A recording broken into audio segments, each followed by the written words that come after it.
Baik, bismillahirrahmanirrahim. Assalamualaikum warahmatullahi wabarakatuh. Nah, kali ini kita akan mempelajari mengenai sistem saraf pada pembelajaran biologi kelas 11. Nah, sebelumnya kita sudah mempelajari sistem saraf dengan menggunakan media non-ICT.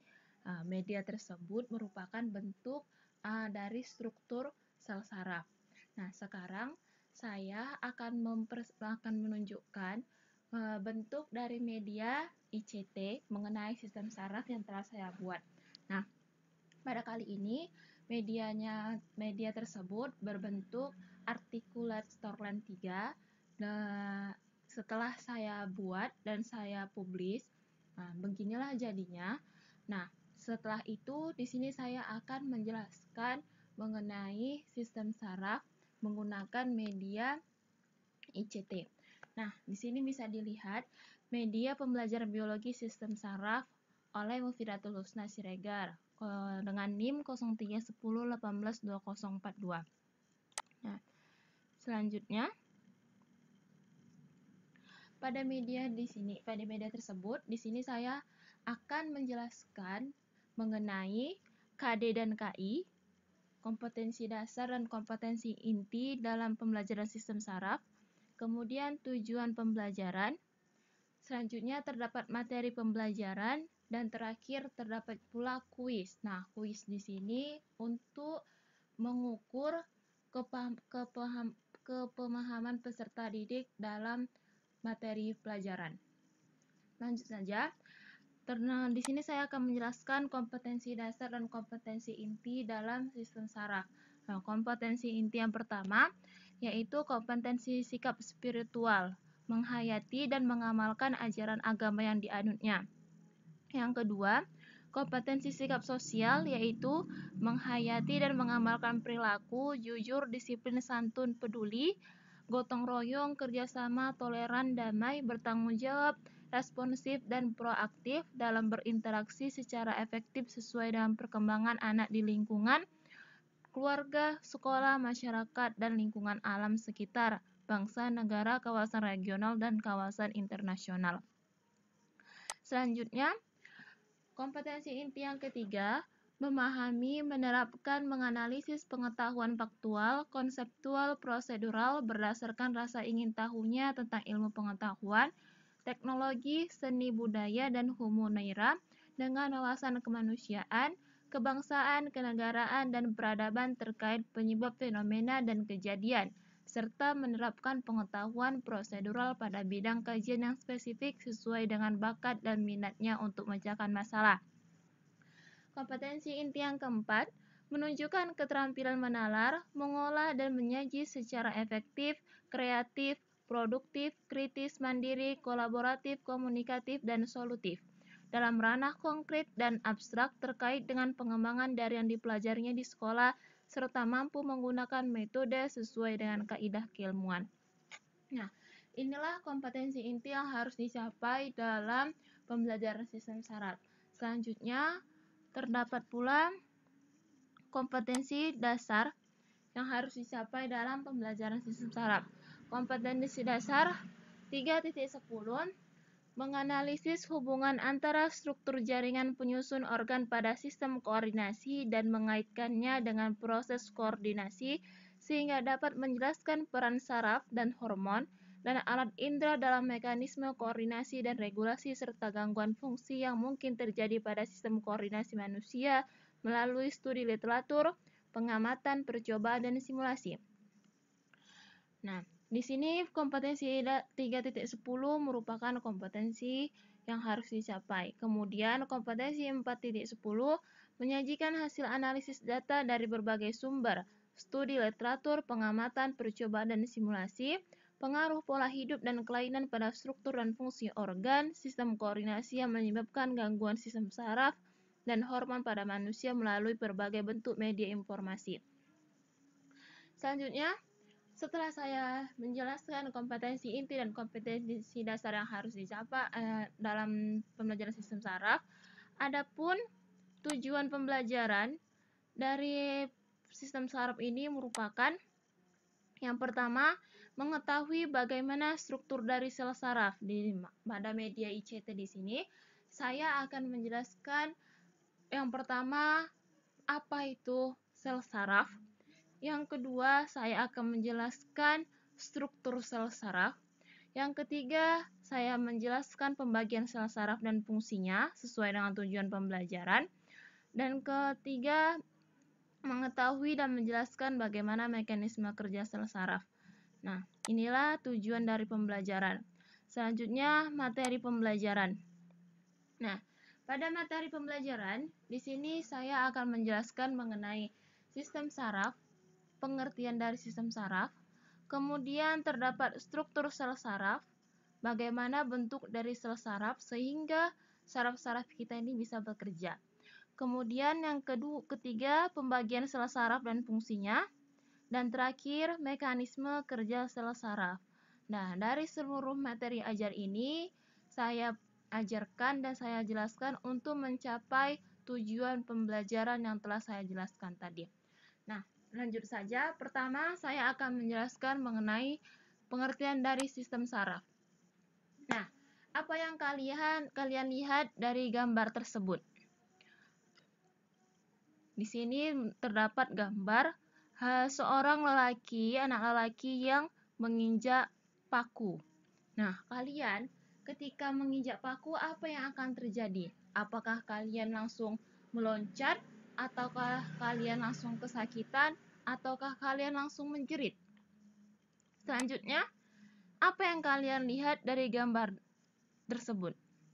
Nah, di sini terdapat anak yang sedang menendang bola. Nah, dari kedua gambar tersebut berpengaruh dan berkaitan dengan sistem saraf. Sehingga, mengapa kita bisa menendang bola? Karena ada rangsangan dari sistem sel saraf kita. Mengapa kita ketika menginjak paku, kita langsung menjerit?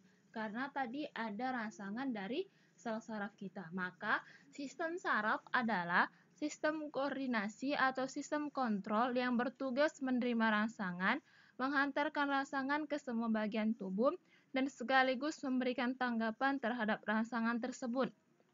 Dengan kata lain, sistem saraf bertugas memberitahukan kepada bagian-bagian tubuh tentang apa dan kapan sesuatu harus dilakukan.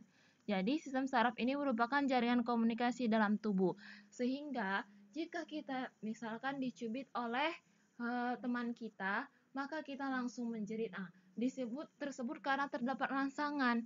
Maka karena ada rangsangan tersebut, kita langsung memberikan tanggapan. Nah, itulah pengertian dari sistem saraf. Selanjutnya, materi pembelajaran selanjutnya, bahan ajar selanjutnya kita akan menjelaskan struktur sel saraf. Nah, bisa dilihat dari gambar. Kemarin saya telah membuat media non-ICT untuk peserta didik mengenai struktur sel saraf. Nah, di sini saya akan menampilkan kembali media berbasis media ICT dari struktur sel saraf. Di sini bisa dilihat terdapat dendrit, kemudian ada badan sel, di tengahnya terdapat nukleus, kemudian akson, kemudian terdapat myelin sheath atau selubung myelin, kemudian terdapat node of Renvier atau nodus Renvier, kemudian terdapat sel Schwann, dan terdapat akson terminal atau bisa disebut terminal akson. Nah, dari gambar tersebut merupakan struktur atau bagian-bagian dari sel saraf sehingga saraf kita bisa dapat bekerja. Nah, di sini saya akan menjelaskan satu persatu. Nah, dendrit bagian yang paling ujung. Nah, dendrit merupakan percabangan dari badan sel yang terlihat seperti tonjolan bercabang. Dendrit berfungsi untuk menerima dan menghantarkan rangsangan dari badan sel. Jadi dendrit ini yang paling ujung, dia menerima rangsangan dan menghantarkan rangsangan ke badan sel. Karena setelah dendrit, maka terdapat badan sel. Kemudian ada badan sel yang terletak di tengah. Nah, badan sel merupakan bagian terbesar dari sel saraf yang mengandung banyak komponen penting. Di dalam badan sel terdapat sitoplasma, nukleus, dan nukleolus. Nah, setelah dendrit terdapat badan sel atau badan yang berukuran besar dan di tengahnya terdapat nukleus atau inti sel. Nah, badan sel ini berfungsi untuk menerima rangsangan dari dendrit, kemudian meneruskan rangsangan tersebut ke akson. Mengapa? Karena setelah dari struktur tadi, setelah badan sel, maka terdapatlah struktur dari akson. Kemudian terdapat akson atau neurit.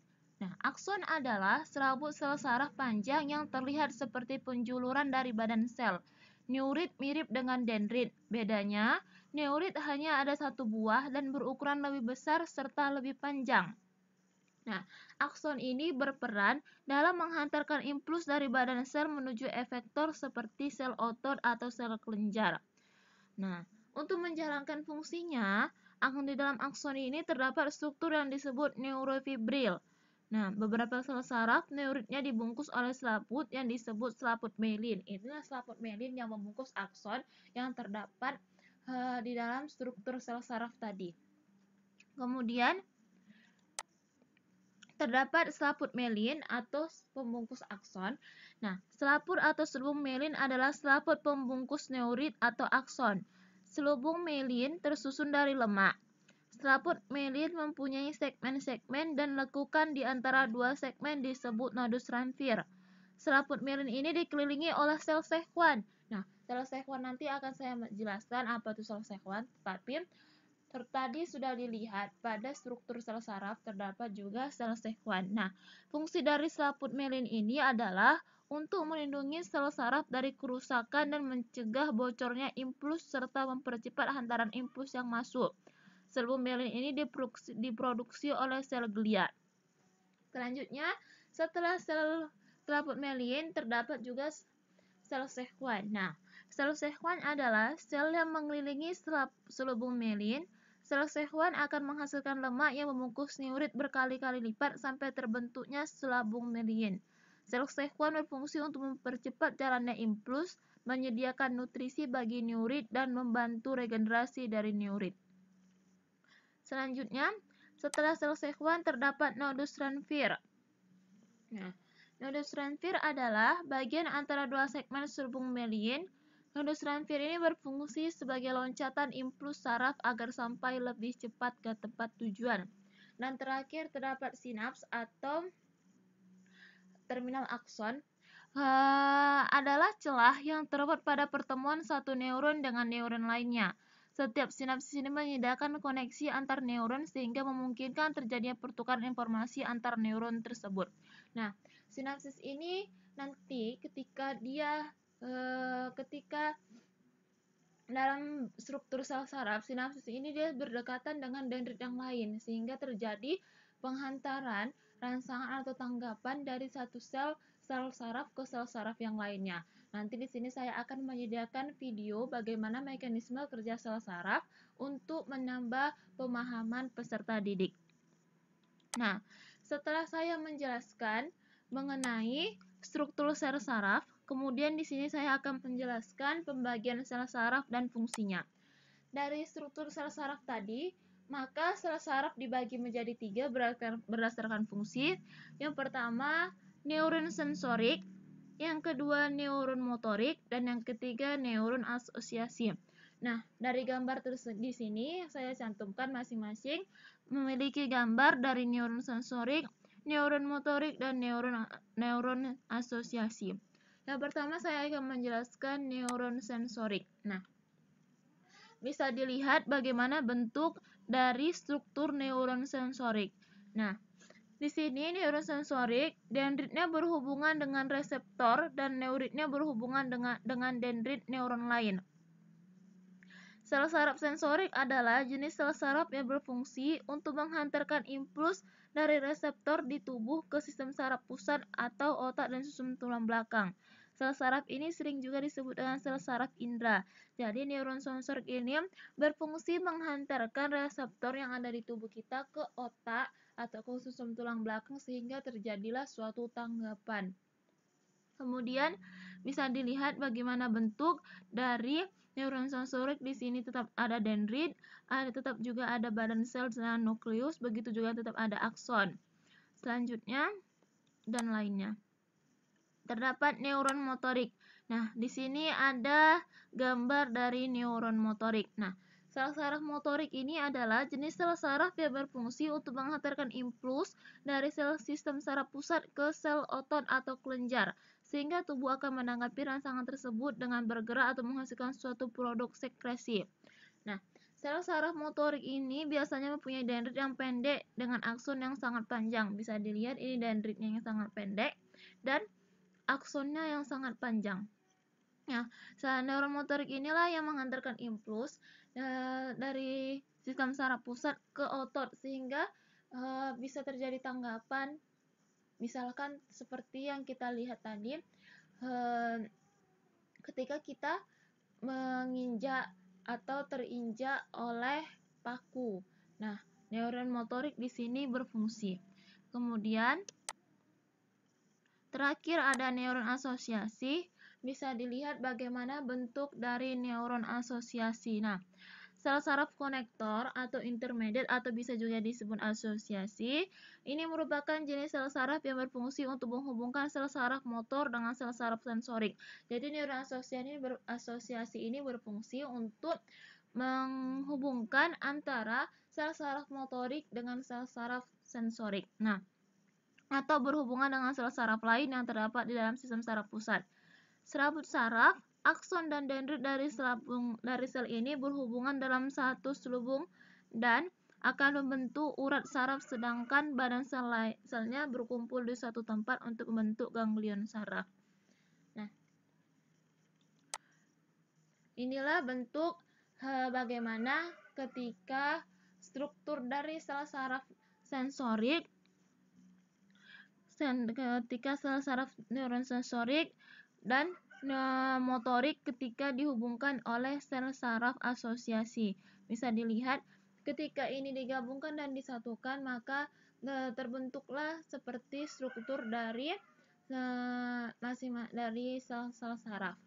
Nah, selanjutnya setelah saya menjelaskan mengenai pembagian sel saraf dan fungsinya, maka terakhir saya akan menunjukkan video mengenai mekanisme kerja sel saraf.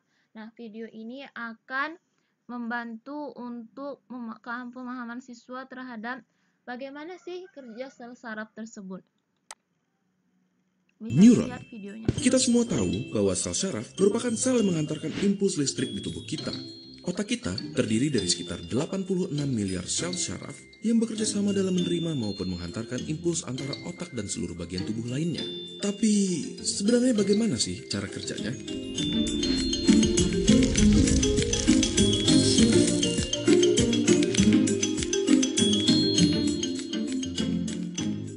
Pertama, kita mulai dari strukturnya terlebih dahulu. Salah satunya ada yang namanya akson. Bagian ini bertanggung jawab dalam transmisi impuls listrik dari satu sel syaraf ke sel syaraf berikutnya, yang akan berujung ke target akhir yaitu organ ataupun otot.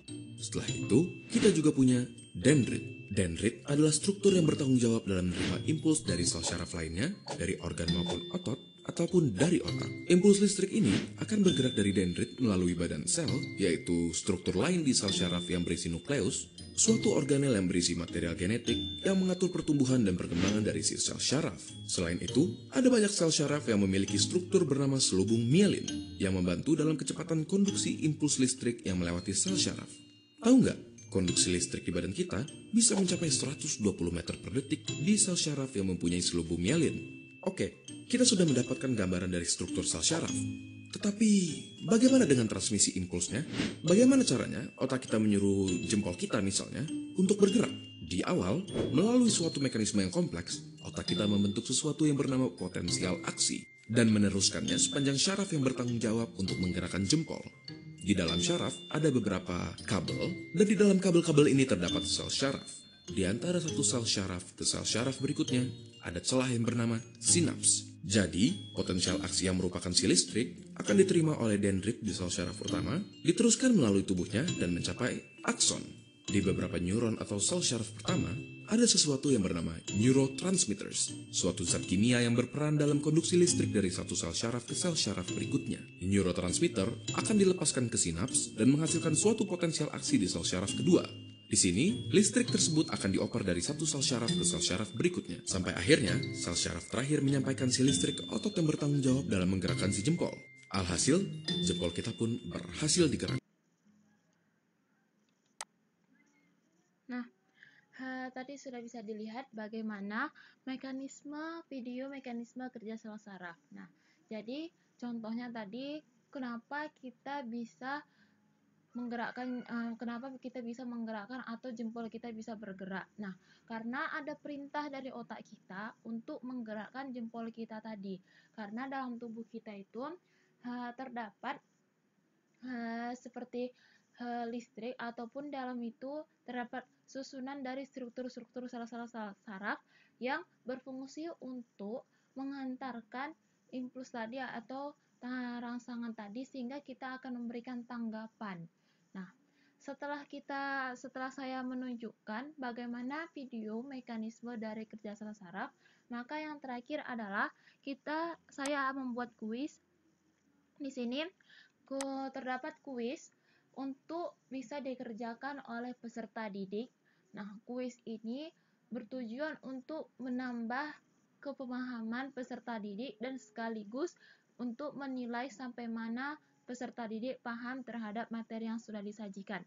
Bisa kita mulai di sini saat mengerjakan. Nah, di sini terdapat soal atau kuis mengenai sel saraf yang telah dijelaskan oleh guru. Nah, pertanyaan pertama, terdapat dendrit menghantarkan impuls saraf dari, di sini kalian peserta didik dapat bisa memilih pilihan A, B, C, atau D. Nah, jika kalian sudah memilihnya, nanti terdapat bacaan submit. Nah, di sini kita submit. Nah, selanjutnya setelah kita submit, kita continue. Nah, setelah kita continue, terdapat soal kedua, bagaimana bagian akson yang menjadi tempat terjadinya hantaran sel totalitas adalah, kalian juga bisa memilihnya. Bisa juga dilanjutkan seperti tadi. Soal ketiga, neuron terdiri dari 3 bagian. Nah, apa saja sih bagian-bagian dari neuron? Nah, telah saya jelaskan tadi dan telah dijelaskan oleh guru. Kemudian, pertanyaan keempat, dilihat dari aspek fungsi dendrit berbeda dengan akson atau neuroid dalam hal. Nah, di sini kalian bisa melihat bagaimana sih atau apa sih fungsi dari dendrit? Bisa A, B, C, atau D. Selanjutnya pertanyaan kelima, penjalaran impuls melintas sinaps melibatkan zat yang disebut. Nah, di sini apakah zat dendrit atau neurolema atau akson atau neurotransmitter? Siswa bisa dapat menjawabnya. Setelah menjawab A, B, C, atau D, maka siswa bisa mensubmit dan mengcontinue untuk kuis selanjutnya. Nah, begitu juga selanjutnya. Pada pertanyaan ke-6, akson, dendrit, dan balancer ditunjukkan pada nomor. Di sini kalian bisa melihat mana sih dendrit, mana akson, dan mana juga badan sel yang telah dijelaskan dari struktur sel saraf.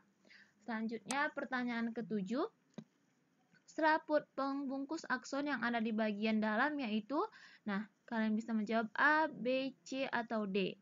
Selanjutnya pertanyaan ke-8, kuis 8, fungsi dendrit adalah mengirimkan impuls ke badan sel saraf, menerima rangsangan dari luar, melindungi akson, mengirimkan impuls dari badan sel ke jaringan lain. Selanjutnya, fungsi sel saraf adalah, kalian bisa memilih A, B, C, atau D. Nanti kalian bisa submit dan continue. Selanjutnya akan muncul pertanyaan ke-10 setelah kalian pijat continue. Nah, dari pertanyaan ke-10 ini, kalian bisa mensubmitnya dan menjawabnya. Setelah kalian submit, nah, nanti karena tadi saya tidak menjawab keseluruhan, maka dia akan muncul, you must complete the question before something. Nah, kita harus menjawabnya semua. Jika kalian telah menjawabnya semua, setelah kalian submit, nanti akan keluar nilai berapa yang benar dan berapa yang salah, dan nilai dari hasil apakah nilai kalian mencapai KKM atau tidak. Nah, selanjutnya Dari penjelasan mengenai sel saraf ini, saya berharap agar siswa lebih memahami bagaimana sih fungsi, pengertian, dan struktur sel saraf, dan bagaimana cara kerja sel saraf sehingga kita dapat misalkan menggerakkan tangan kita dapat melirik ke kanan dan ke kiri. Nah, sistem saraf ini atau sel saraf ini sangat penting untuk dipahami dan dipelajari oleh siswa, terkhusus siswa-siswa yang belajar pada pelajaran biologi. Hal ini karena sangat akan berkaitan dengan keadaan lingkungan di luar kita atau lingkungan peserta didik.